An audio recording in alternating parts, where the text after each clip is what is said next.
All right, I'm back from the suspense, and it turns out we have the exact right answer. And so I'm very, very happy about that. I must have just wrote down the answer incorrectly on my answer guide, but I used technology to verify that indeed this is the correct answer. This is the correct approximation, exactly to the 10th place. And so I'm very, very happy about that because it's very easy to make a mistake on this because there's so many calculations you have to do. So if you make a mistake, don't be too frustrated. This is just something that happens when we do these kinds of problems.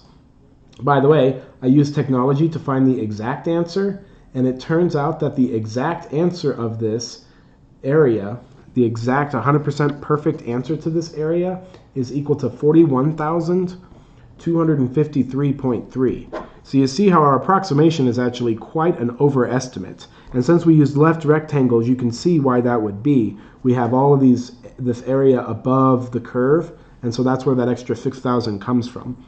Now, as we use more and more rectangles, it will get more and more accurate. However, in the next section, we'll do an integral and get the exact perfect right answer. One other thing I want to point out that I love about polynomials is that we're going to be able to find areas of curved surfaces like this and curved areas and get an exact answer. You're probably used to finding areas with circles, which involves pi and decimals that never end and are random and just decimals forever. However, sometimes with parabolic curves, we can get an exact answer for the area, which is kind of exciting. Let's do the next problem. We're now past perhaps the most frustrating problem in the entire class, which is great.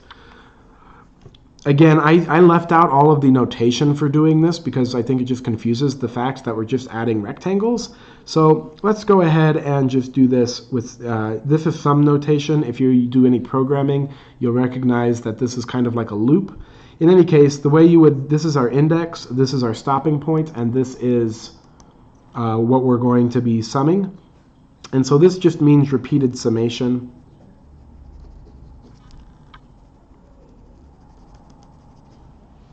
And the way you would do this is you start at 6 to the 3, then you add 6 to the 4, then you add 6 to the 5, and we could keep doing this forever. You just copy paste 6 to the I, counting up by 1 every time from 3 to the 6. But we will stop at 6 to the 6 because that's our stopping point. So the way you would write that with notation is just 6 to the 3 plus 6 to the 4 plus 6 to the 5 plus 6 to the 6. That's what this is equal to. All right. We have one more of these rectangle problems to do. I'm going to go ahead and make a new video for this problem because it'll be a little bit long. But then luckily after this one, we are done with approximations and we will go to the exact right answers with integrals. So I will see you in the next video.